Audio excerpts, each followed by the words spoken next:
അങ്ങനെ 5-4ആയി, 4-3ആയി, 3-2ആയി, 2-1ആയി. നാളെ നാട്ടിലോട്ട് പോവുമായി. അങ്ങനെ 1.5 കൊല്ലത്തിന് ശേഷം നാട്ടിലോട്ട്. ഇത്തവണ ഞാൻ ഒറ്റയ്ക്കാണേ. കാരണം വിഷ്ണു ജോലി മാറിയിട്ട് 2 മാസം ആവുന്നേ ഉള്ളൂ. ഇപ്പം തന്നെ ഒരു വെക്കേഷൻ എടുക്കണ്ട, കുറച്ചും കൂടെ ഒക്കെ ഒന്ന് ജോലിയിൽ സ്റ്റേബിൾ ആവട്ടെ എന്നാണ് വിഷ്ണുവിൻ്റെ ന്യായം. ആരൊക്കെ വന്നാലും വന്നില്ലെങ്കിലും ഇത്തവണ എന്തായാലും ഞാൻ നാട്ടിൽ പോകുന്നുള്ളത് ഉറപ്പിച്ച കാര്യമായിരുന്നു. എനിക്ക് ഇമ്പോർട്ടൻ്റ് ആയിട്ടുള്ളൊരു കാര്യം ചെയ്തു തീർക്കാനുണ്ട്.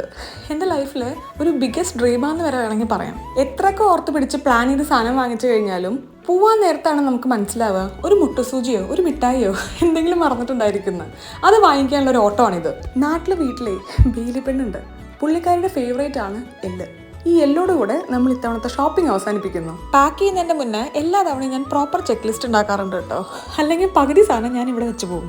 പാക്കിങ്ങിലെ ഏറ്റവും നിർണായകമായ ഒരു ഘട്ടം എത്തിയിരിക്കുകയാണ്. വെയിറ്റ് നോക്കൽ. എല്ലാ തവണയും ഞാൻ തോൽക്കുന്ന ഒരു ഘട്ടമാണിത്. ഇത്തവണ എന്തോ ജസ്റ്റ് പാസ്സായിട്ടുണ്ട്. അപ്പം നാളെ എയർപോർട്ടിൽ നിന്ന് കാണാം കേട്ടോ.